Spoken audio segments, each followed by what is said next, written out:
안녕하세요, 설쌤입니다. 자, 여러분들하고 이산 확률 변수 AX 더하기 B의 평균 분산 표준 편차를 구하는 이제 그런 과정들에 대한 이야기를 할 텐데, 앞에서 우리가 확률 변수를 가지고 평균이나 분산, 표준 편차를 구하는 과정들을 봤죠.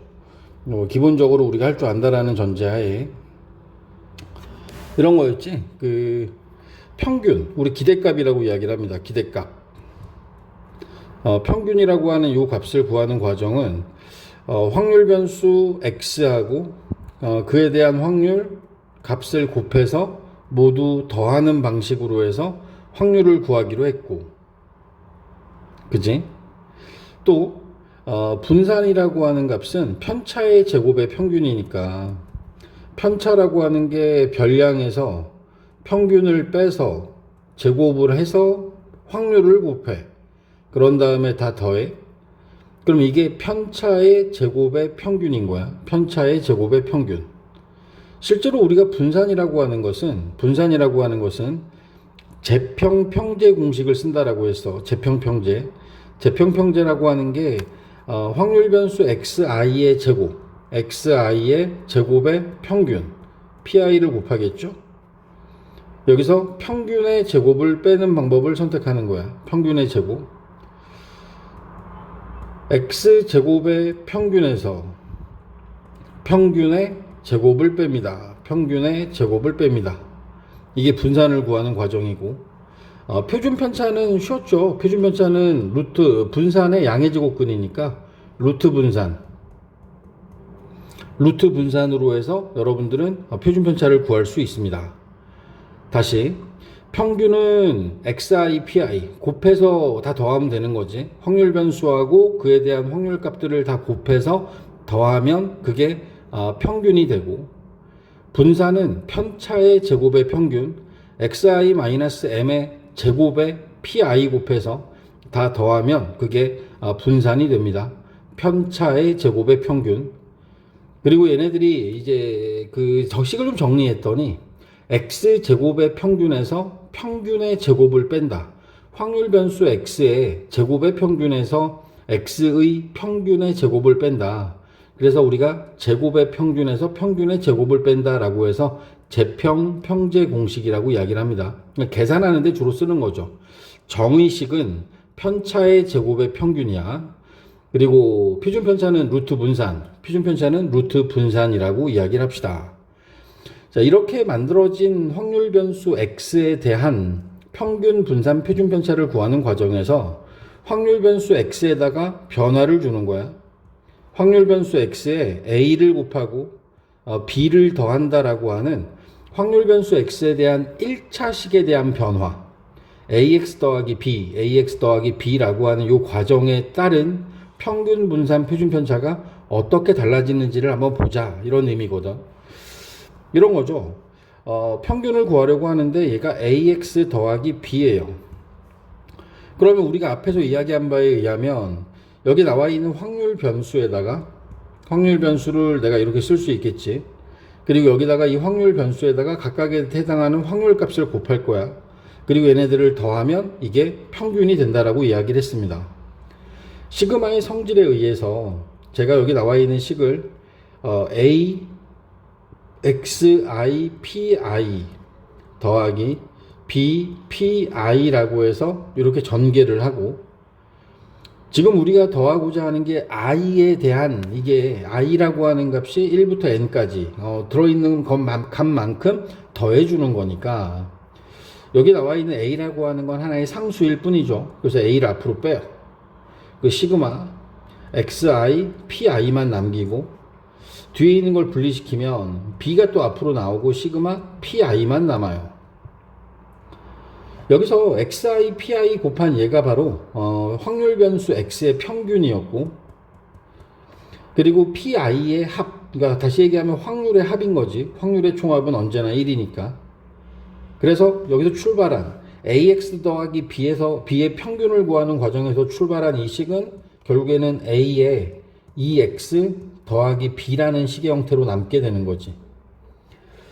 확률 변수 x의 평균을 이용해서 ax 더하기 b라고 하는 1차식에 대한 변환, 그러니까 A를 곱하고 B를 더하는 과정에 의해 이 평균 값은 원래 기존에 있었던 X의 평균에다가 A를 곱하고 B를 더하는 방식으로 여러분들은 AX 더하기 B의 평균을 구할 수 있습니다. 자, 같은 방식으로 분산도 한번 해보자고. 분산은 AX 더하기 B니까 이게 확률 변수가 이걸로 바뀐 거야. 근데 이제 여기 나와 있는 것에 대한 그 정의가 이렇게 하는 거죠.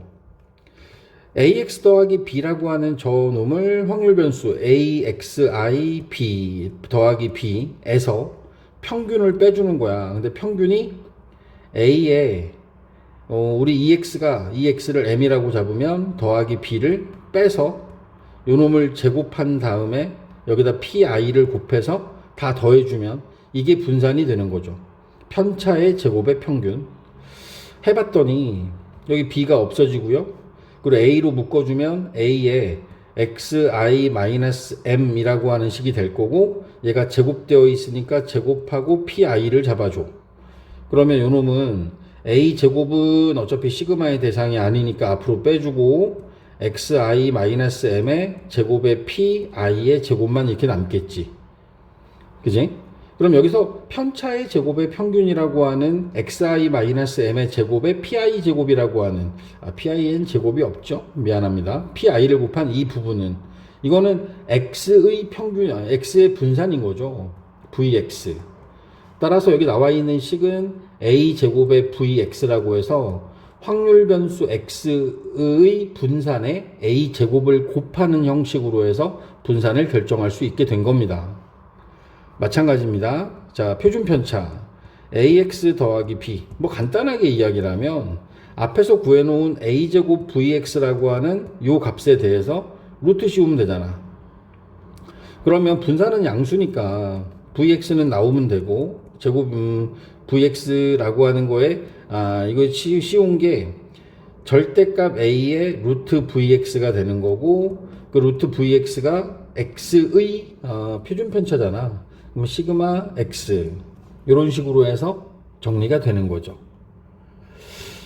자, 결과적인 부분만 다시 한번 볼게요. 결과적인 부분만 다시 한번 보면, 지금 앞에서 설명드린 내용은 우리가 AX 더하기 B 확률 변수 X에다가 A를 곱하고 B를 더하는 형식의 이 방식으로부터 나온 평균은 우리가 알고 있었던 평균 X의 평균을 이용하면 A에 EX 더하기 B, 그러니까 평균에다 A 곱하고 B 더하면 된다는 뜻이야. 분산은 더해진 값은 영향을 주지 않고요. 더해진 값은 영향을 주지 않아. 어차피 평균 내도 B가 더해졌으니까 편차를 구하면 더해진 값은 그냥 사라져. 그러면서 얘가 제곱 관계로부터 나왔기 때문에 X 앞에 곱해져 있는 A의 제곱에 기존에 있는 X의 분산을 곱해서 AX 더하기 B의 분산을 구할 수 있다. 표준편차 AX 더하기 B에 대한 표준편차는 A의 절대값에다가 기존에 있었던 놈의 표준편차를 곱해주면 여러분들은 표준편차를 구할 수 있습니다. 그러니까 확률 변수 자체가 변화를 줬는데 그 변화가 영향을 받지 않는 거죠. 이해가십니까? 보세요. 그럼 여기 나와 있는 세 번째, 다시 한번 정리하고요. 평균 분산 표준 편차를 구하는 과정에 대한 설명을 제가 쭉 정리해 드렸습니다. 하단에 보면 이런 거 나오죠. X의 평균이 5고 분산이 9다. 그러니까 EX, X에 대한 기대값 평균이 5고 VX, X에 대한 분산이 9일 때 확률 변수에 대한 평균 분산 표준 편차를 구해라. 그럼 나는 EX 이걸 구하는 거잖아. 그럼 2 곱하기 5 하시면 되죠. 분산은 2의 제곱 곱하기 9를 하면 되고, 난 여기다가 표준 편차 구하는 건 루트 씌우면 되지. 6이 되는 거야. 3x 빼기 4도 볼까요? 3x 빼기 4의 경우에는 3을 곱하고 4를 뺐으니까 3x 빼기 4라고 하는 놈의 평균은 3 곱하기 5 빼기 4 15 빼기 4 11이겠지? 분산은 3x 빼기 4 3의 제곱 9 곱하기, 그 다음에 표준 분산이 원래 9였으니까 81. 표준 편차 3x 빼기 4의 표준 편차는 루트 분산이니까 9. 확률 변수 x에 대한 평균 분산 표준 편차를 우리가 안다라고 하면 거기에 2x, 2를 곱하든 3x 빼기 4, 3을 곱하고 4를 빼든 여러분들은 그 확률 변수의 1차적 변환, 1차식에 대한 변화는 구할 수 있죠. 사실 2차식도 구할 수 있습니다. 분산의 계산식으로부터 2차식에 대한 부분도 구할 수 있게 됩니다. 자, 이어서 여러분들 문제 한 번씩 보고 그리고선 계속 수업을 이어서 들어주시길 바랍니다.